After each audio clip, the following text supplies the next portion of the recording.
Close your eyes for a second and picture this. A 1993 Toyota Supra, engine bay open, that cast iron block sitting there like it was carved out of a mountain, 3 litres, twin turbos, and a reputation that engineers still argue about 30 years later. People drove these things past 300,000 kilometers. Past 400. There are documented cases, real, verified cases, of the 2JZ engine crossing 1 million miles without ever being cracked open. 1 million miles. In a car, with a combustion engine. Now look at what Toyota sells today. A 1.5-litre, 3-cylinder hybrid unit. Plastic covers over everything. A timing chain the manual tells you to never touch. Electronics so layered that your mechanic needs a laptop just to read the fault codes. Same company. Same engineers, arguably better ones. More computing power in a single design session than NASA had in 1969. So why does the new engine feel smaller? More fragile? More temporary? The easy answer is planned obsolescence. Companies want you to keep buying. But that answer is lazy. And it is wrong. The real story involves a software program that permanently changed how engines are designed. It involves a secret agreement between Japanese automakers that accidentally created the greatest performance engines ever put into a road car. And it involves a global law that made the old way of building engines physically impossible to continue. By the end of this video, you will not look at an engine the same way. Not the old one you love. Not the new one sitting in your driveway right now. Because Japan did not lose its skill. It made a deliberate choice. And understanding that choice is the whole story. To understand why the 2JZ was so indestructible, you have to understand something the engineers who built it would never admit out loud. It was an accident. Not the engine itself, that was completely intentional. Brilliant, in fact. But the reason it could survive 1 million miles? That part was an accident born from limitation. In the late 1980s, Toyota's engineers did not have what modern engineers call Finite Element Analysis software.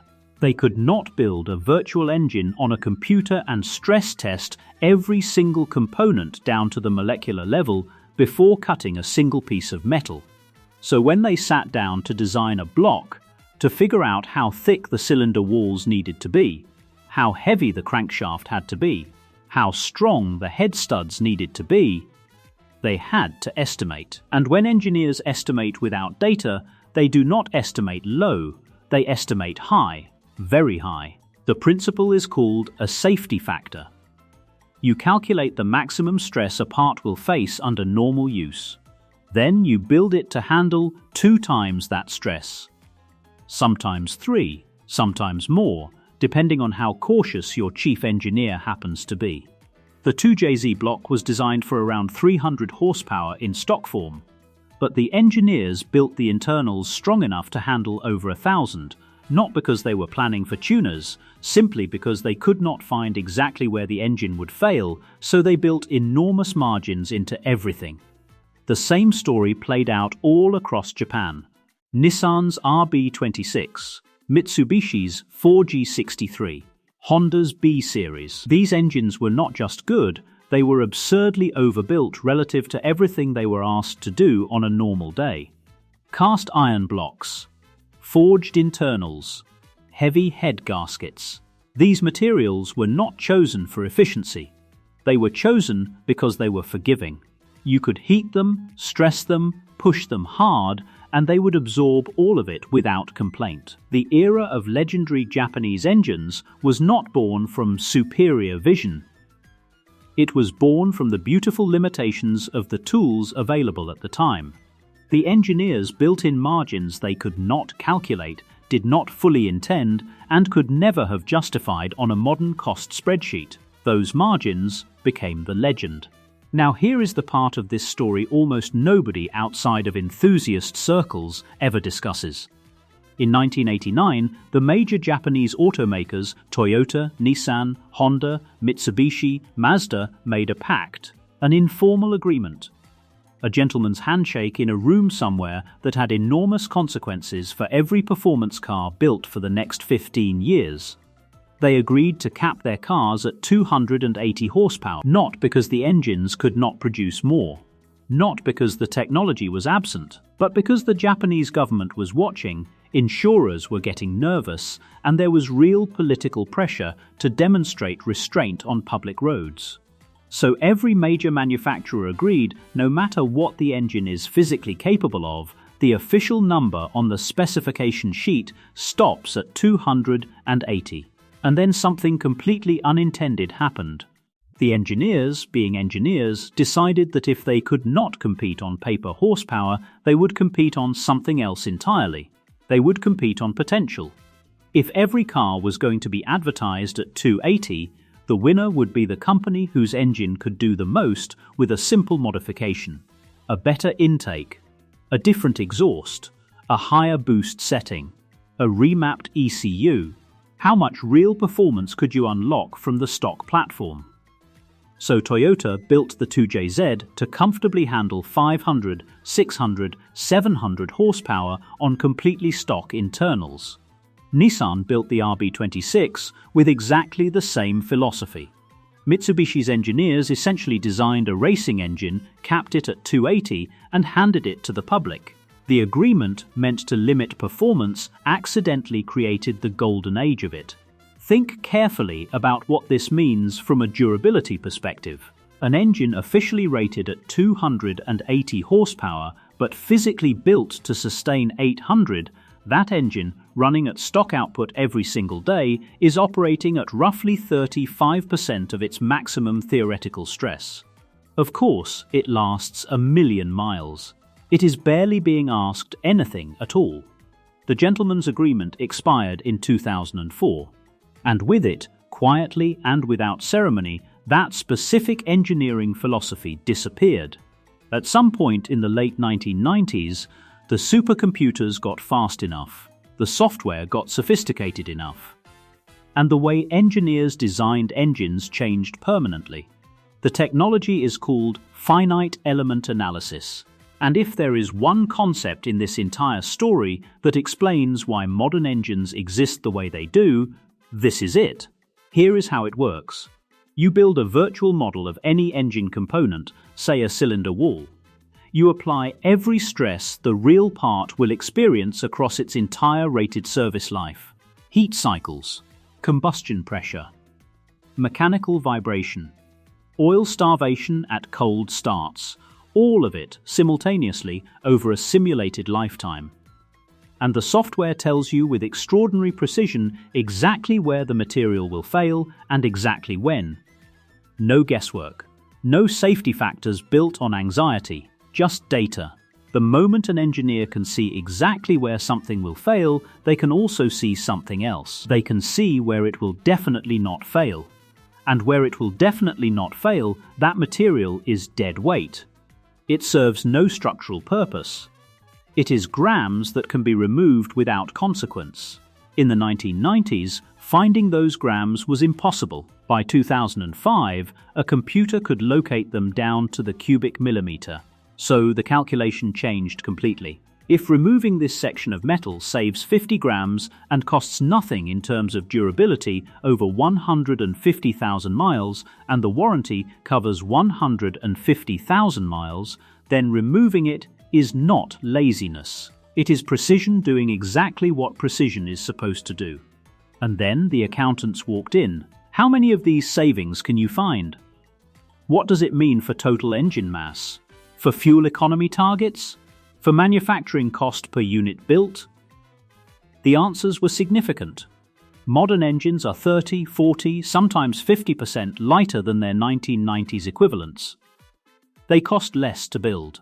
They consume less fuel simply by being lighter inside the car. But here is what nobody says plainly. The margin is gone. The 2JZ had a margin of error measured in hundreds of horsepower. Modern engines are optimized to survive exactly the life they are rated for and nothing beyond that. There is no accidental over-engineering. There is no hidden capacity sitting quietly in reserve. Is that planned obsolescence? In a technical sense, yes. A part designed to last 150,000 miles will last 150,000 miles. But calling it cynical misses the actual point. The engineers are not cutting corners. They are removing corners that serve no structural purpose. That is a completely different thing. And then there is the factor that made heavy iron blocks legally impossible to keep building. Modern emissions regulations in the European Union, in Japan, in North America, they mandate specific fuel economy figures. Those figures are calculated partly on engine weight. A heavy cast iron block burns more fuel simply to carry itself from one traffic light to the next. By the standards that came into force in the 2010s, the original 2JZ GT would fail current economy regulations without significant modification. The Iron Age did not end because engineers lost their nerve. It ended because the world we chose to build made it incompatible with survival. Now here is what the modern engineers actually built instead, because this part deserves far more credit than it ever gets. Toyota's dynamic force engine, the 2.0-litre unit that powers the current GR86 and several hybrid platforms, achieves 40% thermal efficiency. That means 40% of the energy in every single litre of fuel is actually converted into motion. For context, the average road engine in the 1990s achieved somewhere between 20 and 25%. The greatest racing engines in history, Formula One machines, Le Mans prototypes built with unlimited budgets, had managed around 35. Toyota put 40% into a car you can buy at a dealership and drive to work on a Tuesday. It is one of the most significant engineering achievements in the 100-year history of the internal combustion engine. Nobody talks about it because it does not have a famous racing story attached to it. But the number is extraordinary. How did they get there? A compression ratio of 13:1, far higher than anything the 1990s ran, which extracts more energy from every combustion event, but demands tighter tolerances on every single component inside the chamber. A longer stroke relative to the bore, which changes how efficiently the piston harvests energy from the burn, but pushes peak cylinder pressures far higher than the old engines ever had to manage. And a multi-stage injection system that places fuel precisely where it needs to be at precisely the right millisecond in the combustion cycle. Not approximately. Exactly. Put those three things together and you have an engine that is genuinely more sophisticated than anything Japan produced in the 1990s. The physics involved are harder, the tolerances are tighter, the manufacturing precision required is in a completely different league from anything the 2JZ era demanded. But that sophistication comes with a cost the 2JZ never had to pay: complexity. The 2JZ had an architectural simplicity underneath all its capability. Thick walls, large tolerances, a forgiving combustion geometry. You could drive it hard from cold, run imperfect fuel through it, delay an oil change by 10,000 kilometers, and it would absorb every bit of that neglect and keep going. A modern high-compression direct injection engine cannot do any of that. The injection system operates at 2,000 bar of fuel pressure.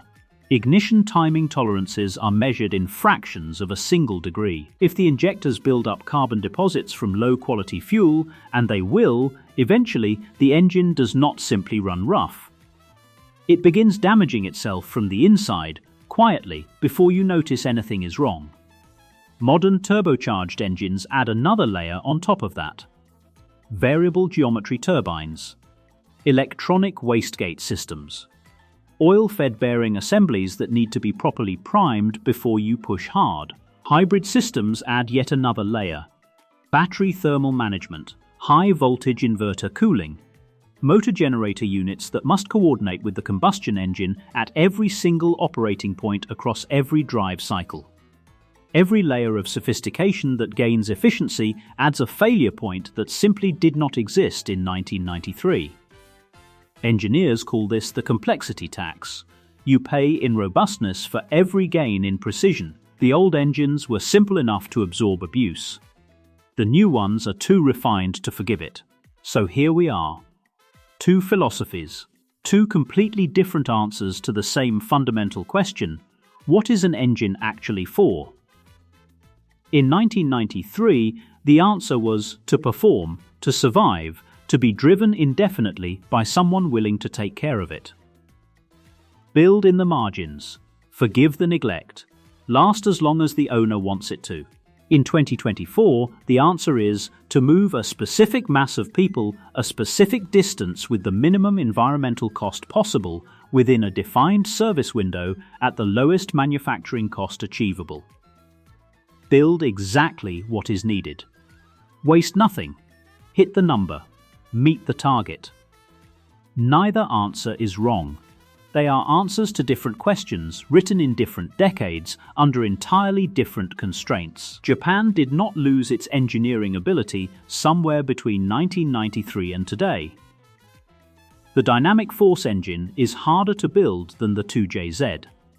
The tolerances are tighter, the physics are more demanding. The manufacturing consistency required is genuinely extraordinary. What Japan mastered, what every serious automaker eventually had to master, is the art of just enough. Not over-engineering, not under-engineering. Exactly the right amount of engineering for exactly the defined purpose, optimized at every level by tools the 1990s engineers could not have imagined. But just enough is not the same as enough for me. If you drive carefully, service on schedule, use quality fuel, and retire the car at 200,000 kilometers, a modern engine is a marvel. The efficiency, the power density, the emissions performance, all of it is genuinely impressive. These engines are better at the specific job they were designed to do than anything the 1990s ever produced. But if you want a car your grandchildren can drive, if you want an engine that rewards amateur maintenance and forgives the occasional gap between services, if you want a platform that can be pushed, modified, and rebuilt in a home garage by someone with basic tools and enough determination, that was the 2JZ era. That way of building engines is not coming back. We traded infinite durability for environmental survival. Not as a metaphor, literally. The regulations that ended the iron block were designed to reduce particulate pollution in cities, to slow the consumption of fossil fuels, to extend the window we still have before the consequences become unavoidable. The engineers who stopped building engines like the 2JZ did it because they were asked to protect something larger than a car. Is the trade-off worth it? That is a genuinely difficult question. It depends entirely on what you value and whether you believe the urgency of the environmental case justifies what we gave up. But the question itself, why modern engines are different, deserves a better answer than cheap parts and corporate greed. The real answer is built from history, from physics, from law, and from choices that reasonable people made for reasons that made complete sense to them at the time. The 2JZ was a tank, born from limitation, perfected by accident, immortalist by a gentleman's agreement that nobody planned to honor quite the way it ended up being honored. The modern hybrid engine is a scalpel, born from precision, built to a number. Designed for a world the 1993 engineers did not yet know they were already living inside. One of them belongs in your garage because it will outlast everything around it. The other belongs in your garage because the world outside is asking something of us that cast iron walls and overbuilt cranks simply cannot answer. The 2JZ was a tank. The new hybrid is a scalpel. Which one belongs in your garage? Tell me in the comments. I read every single one.